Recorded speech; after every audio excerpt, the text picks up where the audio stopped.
Studies NSS YouTube channel रे आपण समस्त को स्वागत। आशा करे आपण समस्ते खुशी रहिथिबे। पूर्व वीडियो रे आमे देखिथिले क्रियार किछि विशेष उदाहरण सहित तार संज्ञा को आमे बुझिथिले। ता सहित जो सब भी आमर पार्थक्य थिला क्रिया तथा क्रिया वाचक विशेष्य मध्य ताहाकु मध्य आमे बुझिथिले। आमे कोन देखिथिले ना आमर क्रिया कोन जो पदरु कोनोसी कार्य किंबा कोनोसी काम होउतवार हमकु सूचना मिलुछि ताहाकु आमे क्रिया बोली कहूछि। किंतु क्रियावाचक विशेष्य रे कोन होउतला ना केवल क्रियार नाम को बुझौथबो। केवल कोन बुझौथबो क्रियार नाम को बुझौथबो ताहाकु आमे कोन कहउथिले ना ताहाकु आमे क्रियावाचक विशेष्य बोली कहिथिले हैला।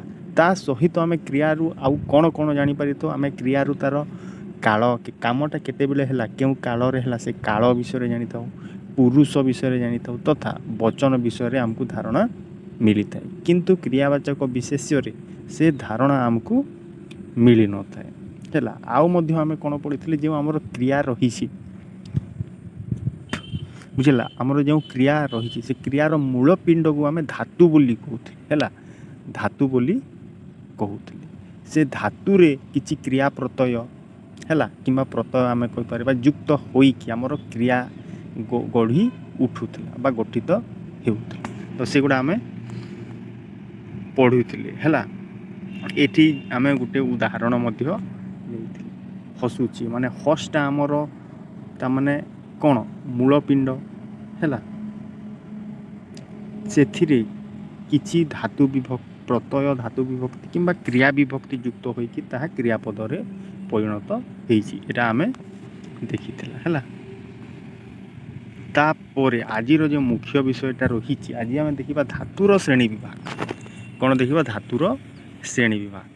तो आमे आगरु पढिछे कि क्रियार मूल पिंड को आमे धातु बोली कहिथाउ। कोन कहिथाउ आमे क्रियार मूल पिंड को आमे धातुर आख्या देइथाउ। ताहाकु आउ कोन कुआ जे मूल उत्स बा मूल पिंड बोली कि मध्य कुहा जे कहार क्रियार हैला। सेही जो आमर धातु अछि से धातुटा मुख्यतः आमर दि प्रकार रहय। गोटे हला मौलिक धातु किंबा ताकु प्राथमिक धातु कुहा जे आउ गोटे हला वैकृतिक बा व्युत्पन्न धातु। से बोली आमे देखिथिले मौलिक धातु को भी आमे आउ तीनोटी भाग रे विभक्त करि परिबा हैला। मौलिक धातु को आमे आउ तीनोटी भाग रे विभक्त करि परिबा कोन तत्सम धातु, तद्भव धातु, देशज धातु हैला। केही केही वैदेशिक धातु को मध्य यार श्रेणी विभाग बोली धरि नै थांती। किंतु आमे मुख्यतः ए तीनोटी धातु विषय रे आलोचना करिबा हैला। ताहा परे हमर आउ गोटे कोन धातु थिला व्युत्पन्न बा वैकृतिक धातु। एहा को मध्य आमे दि भाग रे विभक्त करि पारिबा। गोटे हैला आपणकर प्रयोजक बा प्रेरणार्थक धातु आउ गोटे हैला नाम धातु। तो ए गुडा आमे गोटे गोटे करि कि सविशेष आलोचना करिबा। आमे बहुत सरल भाव रे अति कम समय रे जेमती आपण माने संपूर्ण बुझी पारिबे से भली आमे बुझिबाकू चेष्टा करिबा। जदि आपण वीडियो को नुआ करी देखुछंती आम चैनल रे जदि आपण नुआ करी विजिट करिसंती ताहले निहाती भाव रे गोटे सब्सक्राइब करि देबे। आउ हमर जो शिक्षादान पद्धतिटा आपण माननकु किपरि लागुची सेटा मध्य आपण कमेंट माध्यम रे जणैबे हैला। कोनोसी जगह रे किछि भूल हे जाउची किंबा किछि इम्प्रूव दरकार ताहले मध्य आपण कमेंट रे जणै पारिबे।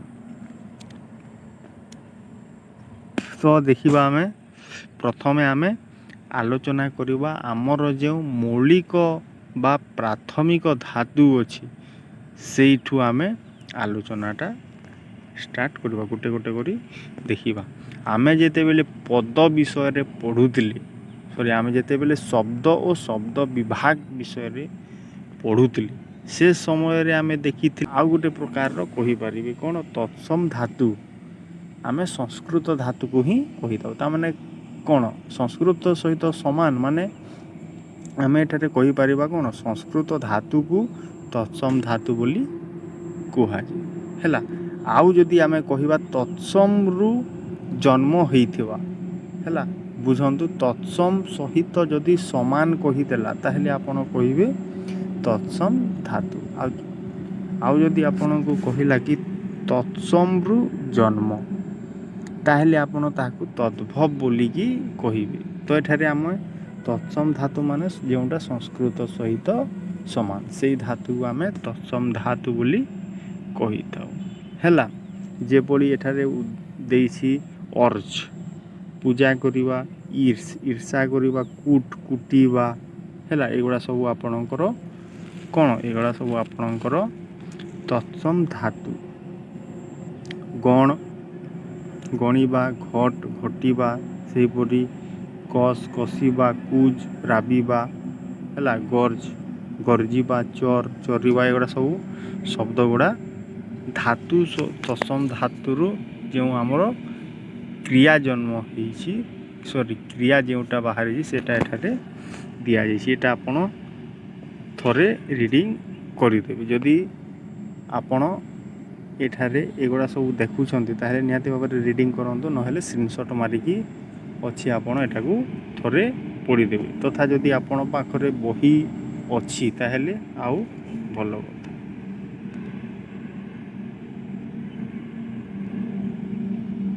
ତ ଏଗୁଡ଼ା ଆପଣ ଥରେ ଦେଖିନେବେ ହେଲା।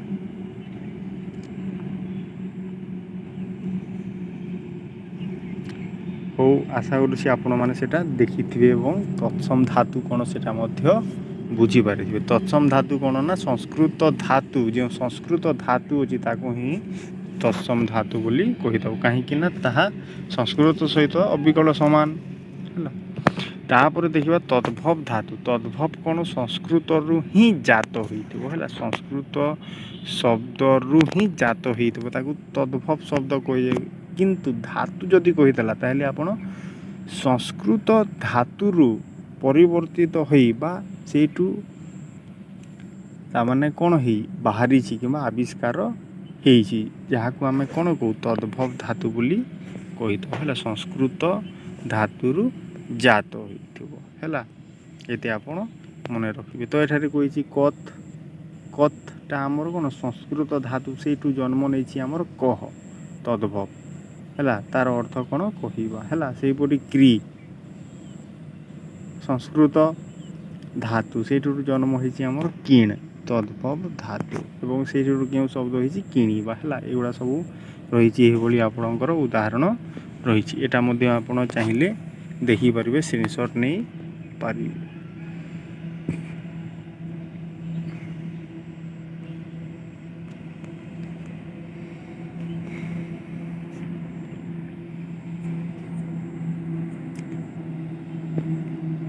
ତାହାପରେ ଆମର ନେକ୍ସଟ ଯେଉଁ ରହିଛି ଦେଶଜ ଧାତୁ। ଦେଶଜ ଧାତୁ ମାନେ ଆମର ଦେଶର ଆଞ୍ଚଳିକ ଭାଷା, ଯାହାକି ବହୁତ ଆଗରୁ ଲୋକମାନେ ବ୍ୟବହାର କରୁଥିଲେ ଏବଂ ବର୍ତ୍ତମାନ ମଧ୍ୟ ସେ ଶବ୍ଦ ଗୁଡ଼ାକ ବ୍ୟବହାର ହେଉଛି। ତଥା ଧାତୁ କଥା ଆମେ କହିବା ତାହେଲେ ସେହି ଧାତୁ, ଯେଉଁ ଧାତୁ କି ଆମର କ'ଣ ହେଉଛି ଆଗରୁ ବ୍ୟବହାର ହେଇ ଆସୁଛି, କିମ୍ବା ଆଉ ଆମେ ବୁଝିପାରିବା କି ଯାହାର ସମ୍ପର୍କ ତତ୍ସମ ତଥା ତଦ୍ଭବ ଧାତୁ ସହିତ ନାହିଁ, ସେଗୁଡ଼ା ଆମର ଦେଶଜ ଧାତୁ ହେଲା।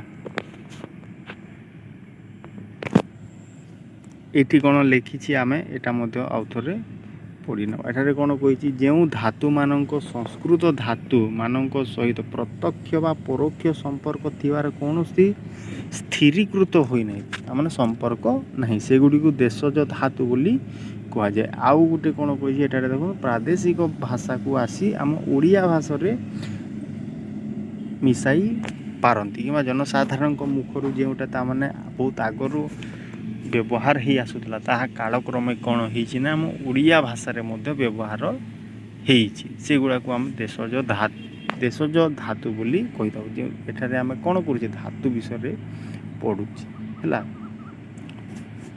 ତ ଏଠାର ମଧ୍ୟ କିଛି ଆମେ ଧାତୁ ଦେଖିବା ତାର ଅର୍ଥ ମଧ୍ୟ ବୁଝିବା। ଯେମିତି ଦେଖନ୍ତୁ ଅଟକ ଅଟକିବା, ଆଉଜ ଆଉଜିବା, ଆଉଟ୍ ଆଉଟିବା ହେଲା, ଆଗୁଲ ଆଗୁଳିବା, ଚାଟ ଚାଟିବା, ଚକଟ ଚକଟିବା, ଏଗୁଡ଼ା ସବୁ ଆପଣଙ୍କର ଧାତୁ। କେଉଁ ଧାତୁ? ଭେଷଜ ଧାତୁର ଉଦାହରଣ ରହିଛି। ଏଗୁଡ଼ା ମଧ୍ୟ ଚାହିଁଲେ ଆପଣ ଦେଖି ସ୍କ୍ରିନଶଟ୍ ନେଇ ପାରିବେ।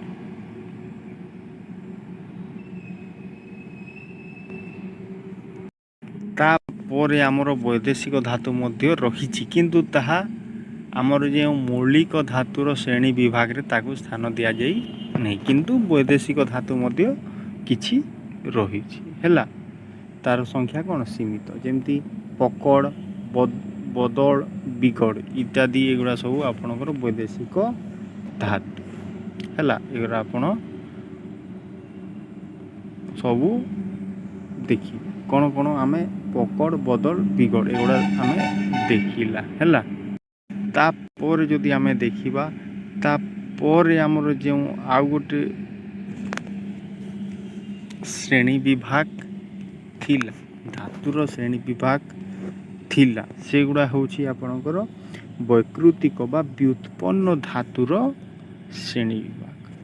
ତ ପ୍ରଥମେ ଆମେ କ'ଣ ଦେଖିବା? ପ୍ରୟୋଜକ ଧାତୁ ବା ପ୍ରେରଣାର୍ଥକ ଧାତୁ। ଏହାର ଅର୍ଥ ଯଦି ଆମେ ବୁଝିବାକୁ ଯିବା, ତାହେଲେ ଏହା କାହାକୁ କୁହାଯାଇଥାଏ ନା, ତ ଆମେ କ'ଣ ଦେଖୁଥିଲେ ନା ପ୍ରୟୋଜକ ଧାତୁ ବା ପ୍ରେରଣାର୍ଥକ ଧାତୁ। ତ ଆମେ କହିପାରିବା ଯେ ଯେଉଁ ଧାତୁରୁ କେହି ଜଣେ କାର୍ଯ୍ୟ କରାଉଥିବାର, କିପରି ଅନ୍ୟ ଦ୍ୱାରା କାର୍ଯ୍ୟ କରାଉଥିବାର ଆମକୁ ସୂଚନା ମିଳେ, ତାହାକୁ ଆମେ ପ୍ରୟୋଜକ ଧାତୁ ବୋଲି ବା ପ୍ରେରଣାର୍ଥକ ଧାତୁ ବୋଲି କହିଥାଉ। ଆମେ ଏଇଟା ଆଉ ଥରେ ଦେଖିନେବା। ଯେଉଁ ଧାତୁରୁ କେହି ଅନ୍ୟ ଦ୍ୱାରା କାର୍ଯ୍ୟ କରାଉଥିବାର ଜଣାଯାଏ, ତାକୁ ପ୍ରୟୋଜନ ବା ପ୍ରେରଣାର୍ଥକ ଧାତୁ ବୋଲି କୁହାଯାଏ ହେଲା। ଯେଉଁ ଧାତୁରୁ କ'ଣ ହେଇଥିବ? କେହି ଜଣେ ଅନ୍ୟ ଦ୍ୱାରା କିଛି କାର୍ଯ୍ୟ କରାଉଥିବାର ଆମକୁ ସୂଚନା ମିଳେ, ତାହେଲେ ତାହାକୁ ଆମେ କ'ଣ କହିଥାଉ? ତାହାକୁ ଆମେ ପ୍ରେରଣାର୍ଥକ ଧାତୁ ବୋଲି ଆଖ୍ୟା ଦେଇଥାଉ ହେଲା। ତ ଏଠାରେ ଆମେ କିଛି ଉଦାହରଣ ଆମକୁ ଦେଇଛି କି ମୌଳିକ ଧାତୁ କେଉଁଟା ତଥା ପ୍ରୟୋଜକ ଧାତୁ କେଉଁଟା ଆମେ ଏଠାରେ ଚିହ୍ନିବା କିପରି, ସେ ଉପରେ ଗୋଟେ ଦୁଇଟା ଉଦାହରଣ ଆମକୁ ଦିଆଯାଇଛି। ଚାଲନ୍ତୁ ଏ ଉଦାହରଣ ଗୁଡ଼ା ଆମେ ପଢ଼ିବା ଏବଂ ବୁଝିବାକୁ ଚେଷ୍ଟା କରିବା ହେଲା। ତ ଏଠାରେ ପ୍ରଥମ ଉଦାହରଣରେ ଦେଖନ୍ତୁ, ଶିଳ୍ପୀ ମୂର୍ତ୍ତି ଗଢ଼ୁଛି। ଦ୍ୱିତୀୟ ଉଦାହରଣରେ ଦେଖନ୍ତୁ, ରାଜା ଶିଳ୍ପୀ ଦ୍ୱାରା ମୂର୍ତ୍ତି ଗଢ଼ାଉଛନ୍ତି ହେଲା। ତ ଦେଖନ୍ତୁ ଏଠାରେ ଆମେ ଯଦି କ୍ରିୟା ବାଛିବା, ତାହେଲେ ଗଢ଼ୁଛି କ୍ରିୟା ଏବଂ ଗଢ଼ାଉଛନ୍ତି ଆମର କ୍ରିୟା, ଦୁଇଟା କ୍ରିୟା ରହିଛି ହେଲା। ପ୍ରଥମ ଉଦାହରଣରେ ଗୋଟେ ଏବଂ ତଳ ଉଦାହରଣରେ ଗୋଟେ, ଗଢ଼ୁଛି ଏବଂ ଗଢ଼ାଉଛନ୍ତି। ତ ଆମେ ଗଢ଼ୁଛିରୁ ଆମେ କେଉଁ ଧାତୁ ପାଇବା? ଗଡ଼ ହେଲା। ଗଡ଼ ଧାତୁ ଆମେ ପାଇବା, ଯେଉଁଟାକି କ'ଣ? ମୌଳିକ ଧାତୁ।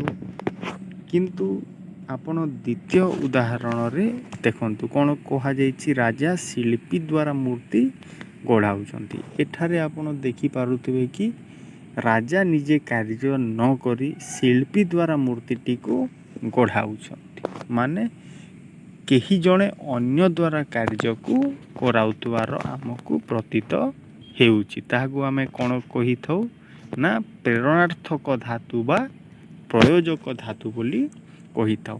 ତ ଏଠାରେ ଦେଖନ୍ତୁ ଗଢ଼ା ଆମର ପ୍ରୟୋଜକ ଧାତୁ ବୋଲି ଆମେ କହିବା, ବୁଝିହେଲା। ତ ଏଠାରେ ଦେଖନ୍ତୁ ମୌଳିକ ଧାତୁରୁ ଦେଖନ୍ତୁ ସିମ୍ପଲ୍ ବାକ୍ୟ ଗୋଟେ ରହିଛି କି ଶିଳ୍ପୀ ମୂର୍ତ୍ତି ଗଢ଼ୁଛି। ଏଠାରେ କେହି ଅନ୍ୟ ଦ୍ୱାରା କାର୍ଯ୍ୟ କରାଇବାର କିଛି ଆମକୁ ସୂଚନା ମିଳୁନି। ତା ଛଡ଼ା ଏଠାରେ ଗଡ଼ ଯେଉଁଟା ଅଛି, ସେଇଟା ଆମର କ'ଣ? ସେଇଟା ଆମର ମୌଳିକ ଧାତୁ किंतु तल उदाहरण रे आमे देखिला कहीं जड़े अन्य द्वारा कार्य कराउथबार आमको जना जाउछि एवं जो धातुटी एठारे व्यवहार होइछि से धातु हैला हमर प्रयोजक धातु बुझीला।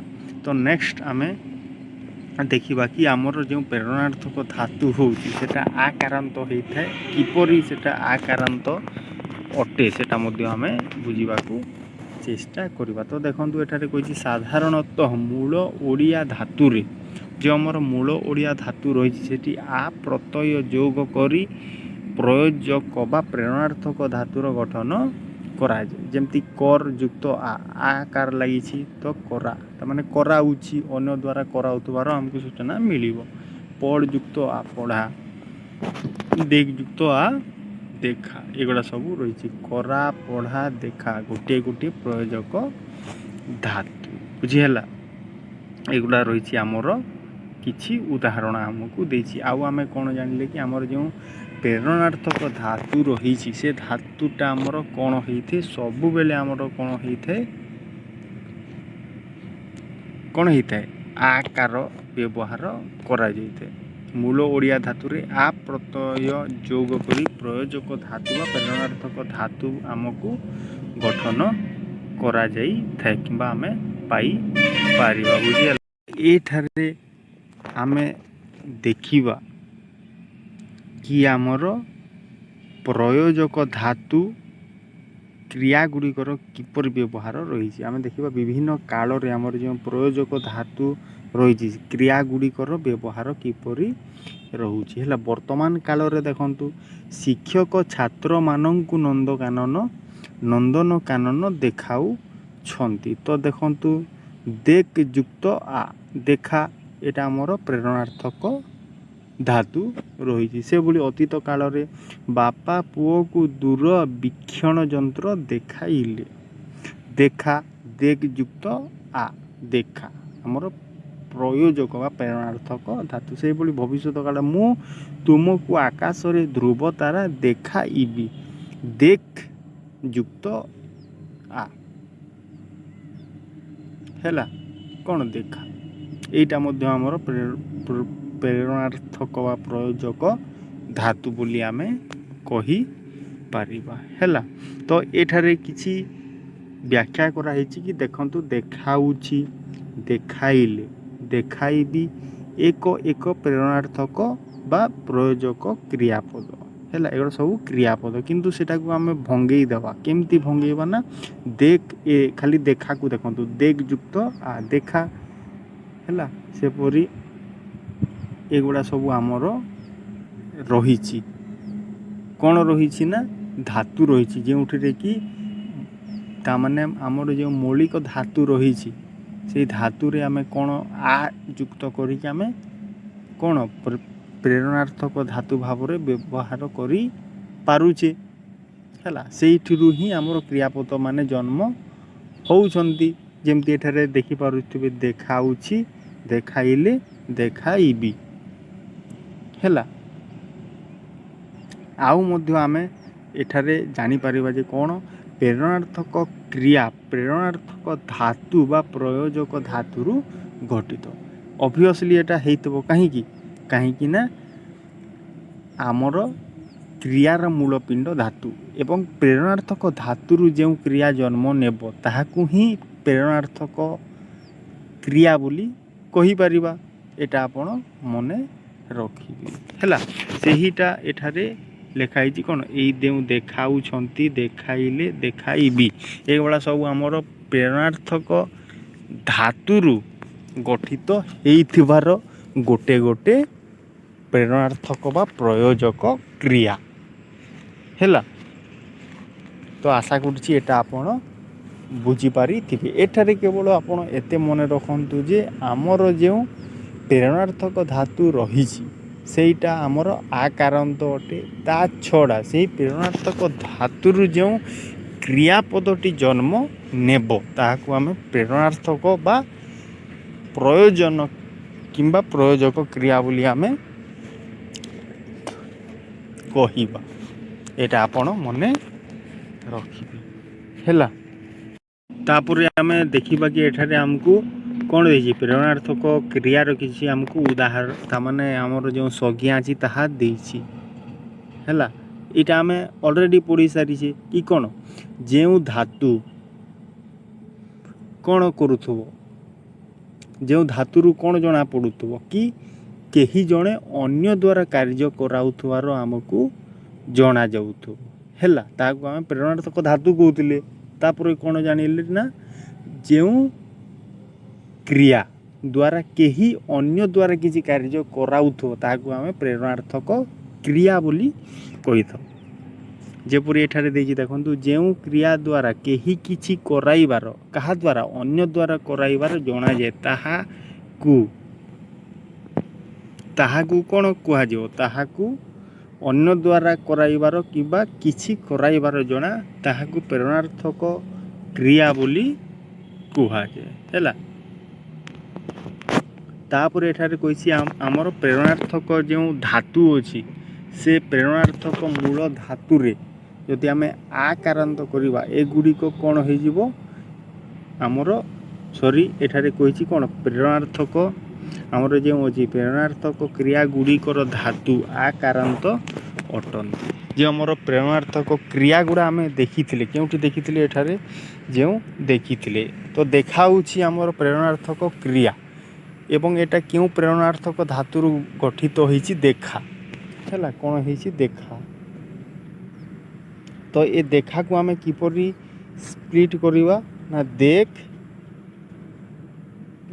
ଯୁକ୍ତ ଆ ଦେଖା। ତ ଦେଖଟା ଆମର ମୌଳିକ ଧାତୁ ସେଥିରେ ଆ ଯୁକ୍ତ ହୋଇକି ଆମର କ'ଣ ହେଇଛି ପ୍ରେରଣାର୍ଥକ ଧାତୁ ଗଠିତ ହେଇଛି ଏବଂ ଏଥିରୁ ଯେଉଁ କ୍ରିୟାଟି ଜନ୍ମ ନେବ ତାହାକୁ ଆମେ ପ୍ରେରଣାର୍ଥକ କ୍ରିୟା ବୋଲି କହିବା। ଏଇଟା ଆପଣ ମନେ ରଖିବେ, ସେଇଟା ହିଁ ଏଇଠି ବ୍ୟାଖ୍ୟା କରିଛି ହେଲା। ପ୍ରେରଣାର୍ଥକ କ୍ରିୟା ଗୁଡ଼ିକର ଧାତୁ ଆକାରାନ୍ତ ଅଟନ୍ତି। ଦେଖିଲେ ଆମେ ଦେଖ ଯୁକ୍ତ ଆ ଦେଖା ଆକାରାନ୍ତ ଅଟନ୍ତି ଏବଂ ଏଗୁଡ଼ିକର କ୍ରିୟାବାଚକ ବିଶେଷ୍ୟ ଏବଂ ଏଗୁଡ଼ିକର ମାନେ କ'ଣ ଏ ଯେଉଁ ପ୍ରେରଣାର୍ଥକ କ୍ରିୟାର ଯେଉଁ ଧାତୁ ରହିଛି ଏଗୁଡ଼ା କ'ଣ ଏଗୁଡ଼ା ଆମର କ୍ରିୟାବାଚକ ବିଶେଷ୍ୟ।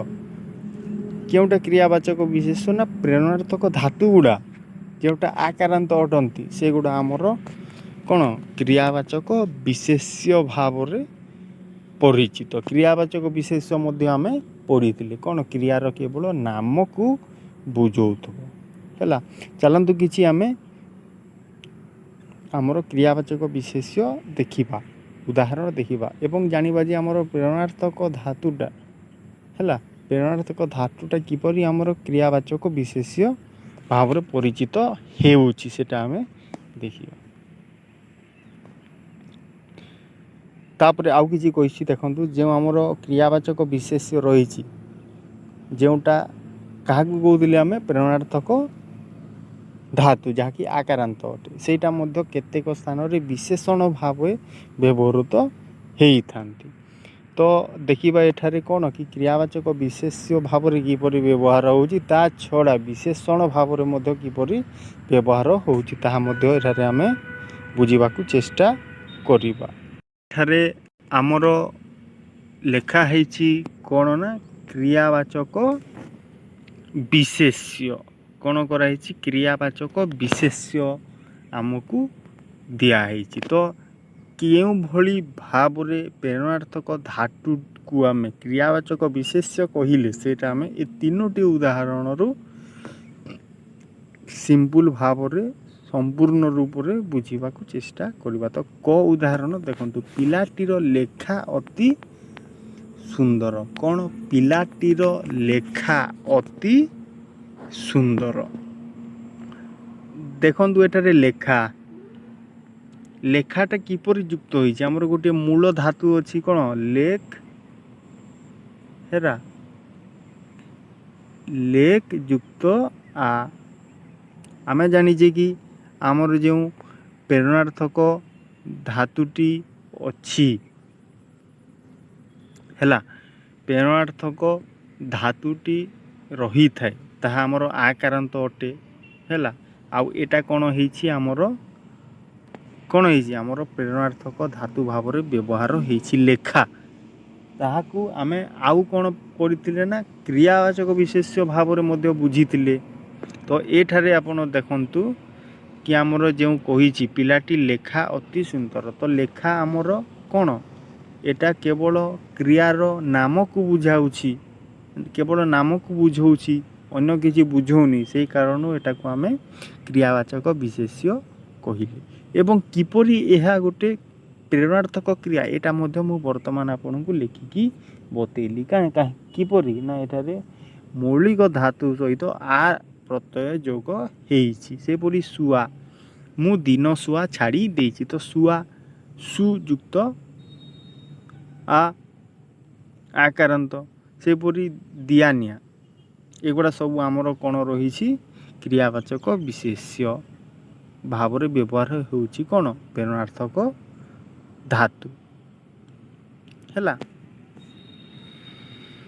ତାପରେ ବିଶେଷଣ ଭାବରେ କିପରି ବ୍ୟବହାର ହେଇଛି ତାହା ମଧ୍ୟ ଆମେ ଏଠାରେ କିଛି ଆଲୋଚନା କରିବା। ତ କରେ ଦେଖନ୍ତୁ, ତୁମର ଛପା ବହିଟି ମୋତେ ଦିଅ।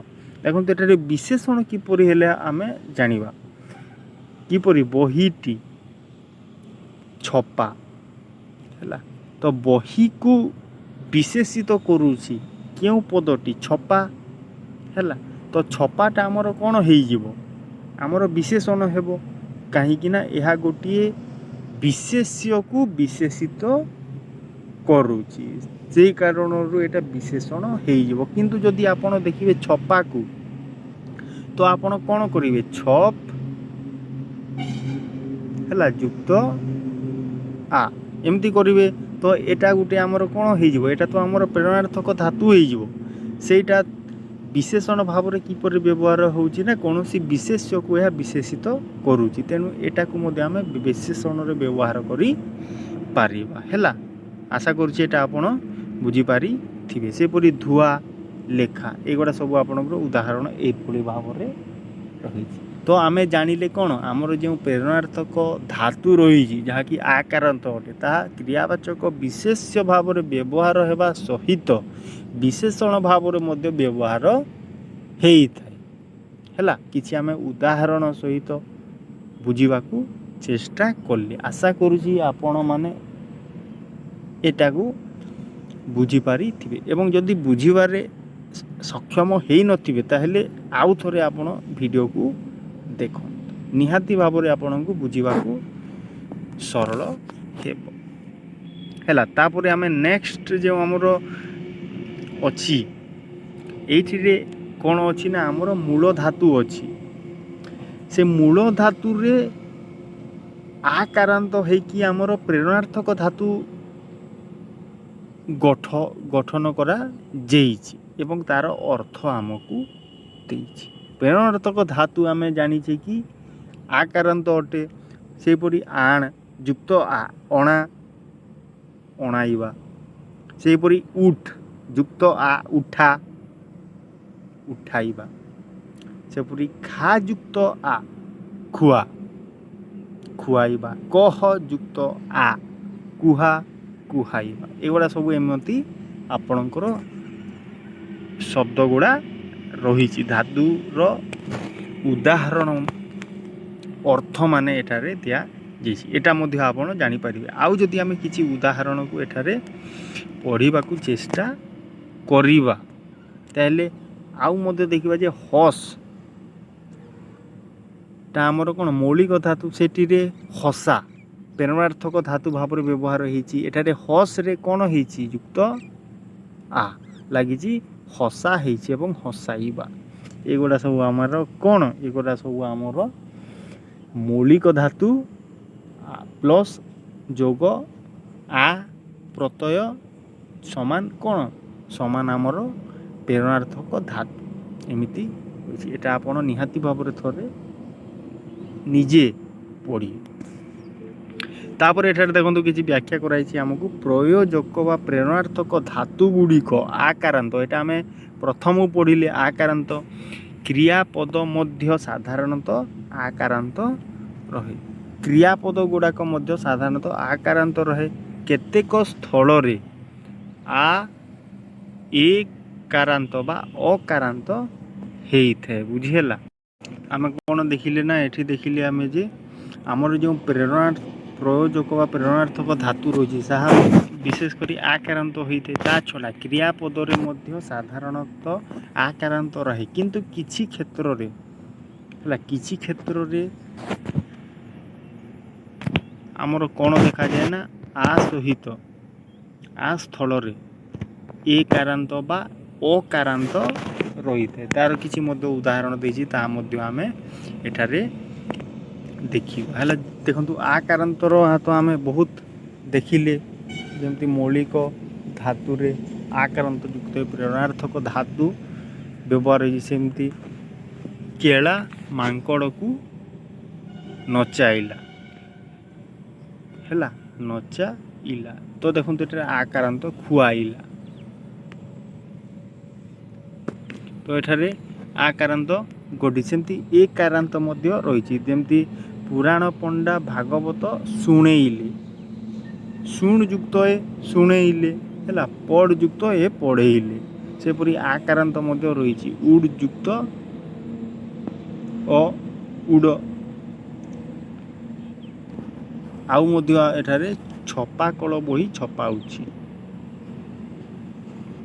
ତ ଏଇଗୁଡ଼ା ଯେଉଁ ଆମେ ଦେଖିଲେ, ଏଇଗୁଡ଼ା ତା'ମାନେ ଆମର ଆକାରାନ୍ତ ସହିତ କେତେକ କ୍ଷେତ୍ରରେ ଏକାରାନ୍ତ ରହିଥାଏ ଏବଂ କେତେକ କ୍ଷେତ୍ରରେ ଅକାରାନ୍ତ ମଧ୍ୟ ରହିଥାଏ। ଏହାକୁ ଆମେ ଏଠାରେ ଆଲୋଚନା କଲେ, ହେଲା। ତାପରେ ଆମେ ଦେଖିବା ଆମର ନାମ ଧାତୁ ଓ ନାମ ଧାତୁ କ୍ରିୟା। ତ ଏଇଟା ଗୋଟେ ତା'ମାନେ ଆପଣଙ୍କର ବହୁତ ଗୋଟେ ଇଣ୍ଟରେଷ୍ଟିଂ ଟପିକ୍, ତା'ମାନେ ଇଣ୍ଟରେଷ୍ଟିଂ ସହିତ ବହୁତ ଇମ୍ପୋର୍ଟାଣ୍ଟ ଟପିକ୍ଟା କ୍ରିୟା। ଯଦି ଆପଣ ଏଟାକୁ ଠିକ୍ ସେ ପଢ଼ୁଛନ୍ତି ତାହେଲେ ଆପଣଙ୍କର ଯେଉଁ ପ୍ରୟୋଗାତ୍ମକ ପ୍ରଶ୍ନ ଗୁଡ଼ା ଆସେ ସେଗୁଡ଼ାକୁ ଆପଣ ଇଜିଲି ଆପଣ ସଲ୍ଭ କରିପାରିବେ।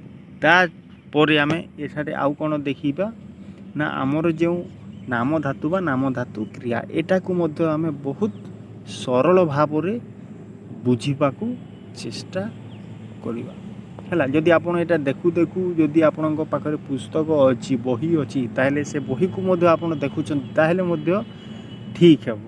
ଏବଂ ଯଦି ଆପଣଙ୍କ ପାଖରେ ବହି ନାହିଁ ଏବଂ ଯଦି ଆପଣ ଟିକେ ଟିକେ ନୋଟ୍ କରିକି ଚାଲୁଛନ୍ତି ତାହେଲେ ମଧ୍ୟ ମୁଁ ଆପଣଙ୍କୁ କହିପାରିବି ଯେ ଆପଣ ବହୁତ ଶୀଘ୍ର ସରଳ ଭାବରେ ଏ ଜିନିଷ ଗୁଡ଼ାକୁ ବୁଝିପାରିବେ, ହେଲା। ତ ଚାଲନ୍ତୁ ଆମେ ଦେଖିବା ନାମ ଧାତୁ ଓ ନାମ ଧାତୁ କ୍ରିୟା। ଏଇଟା ମଧ୍ୟ ଗୋଟିଏ ଗୁରୁତ୍ୱପୂର୍ଣ୍ଣ ଏବଂ ଆପଣ ଏଟାକୁ ଠିକ୍ସେ ମନେ ରଖନ୍ତୁ, ହେଲା। ସାଧାରଣତଃ କ୍ରିୟାପଦ ଧାତୁରୁ ନିଷ୍ପନ୍ନ। ଏଇଟା ତ ଆମେ ପୂର୍ବରୁ ଦେଖି ଆସିଲେ କି ଆମର କ୍ରିୟାପଦର ମୂଳ ପିଣ୍ଡ ଧାତୁ, କିନ୍ତୁ ଆମ ଭାଷାରେ କିଛି ଏପରି କ୍ରିୟାପଦ ରହିଛନ୍ତି ଯାହାକି ଧାତୁରୁ ନୁହଁ ଶବ୍ଦରୁ ଗଠିତ। ବୁଝିହେଲା। ଧାତୁରୁ ନୁହଁ କେଉଁଠୁ ଗଠିତ ନା ଶବ୍ଦରୁ ଗଠିତ, ହେଲା। ଶବ୍ଦରୁ ଗଠିତ ହେଇଥାନ୍ତି। କିପରି ଦେଖନ୍ତୁ ମଦନ ମକା ଦାନ୍ତ ହେଉଛି। ତ ଏଠାରେ ଦାନ୍ତ ଉଛିରୁ ଆମେ ଯଦି ଧାତୁ ବାଛିବା ତ ଏଠାରେ କିଛି ଆମର ଧାତୁ ନାହିଁ, ବରଂ ଗୋଟେ ଶବ୍ଦରୁ ଜାତ ହୋଇଛି। ଦାନ୍ତ ଯୁକ୍ତ ଉଚି, ଦାନ୍ତ ଉଚି। ପାଖ ଯୁକ୍ତ ଇଲା, ପାଖେଇଲା, ହେଲା। ଏବେ ଦୋଳଯାତ୍ରା ପାଖେଇଲା। ସେପରି ଭାରତ ଦିନେ ନା ଦିନେ ହକିରେ ଆଗେଇବ, ହେଲା। ଏଗୁଡ଼ା ସବୁ ଆପଣଙ୍କର କ'ଣ ଗୋଟେ ଗୋଟେ ଉଦାହରଣ। ଚାଲନ୍ତୁ ଦେଖିବା ଏଗୁଡ଼ା କିପରି ଭାବରେ କ୍ରିୟାପଦଟି ଶବ୍ଦରୁ ଗଠିତ ହେଇଛି। ତ ଆମେ ଦେଖିଲେ, ମୁଁ ଯେମିତି ବୁଝିଲି ଦାନ୍ତରୁ ଆରମ୍ଭ ହେଇଛି, ମାନେ ଦାନ୍ତଟା କ'ଣ ଗୋଟେ ଶବ୍ଦ, ଗୋଟେ ବିଶେଷ୍ୟ। ସେଇଟା ଦେଖନ୍ତୁ ବାକ୍ୟ ତିନୋଟି, ଦାନ୍ତ ଉଚି, ପାଖେଇଲା ଏବଂ ଆଗେଇବ।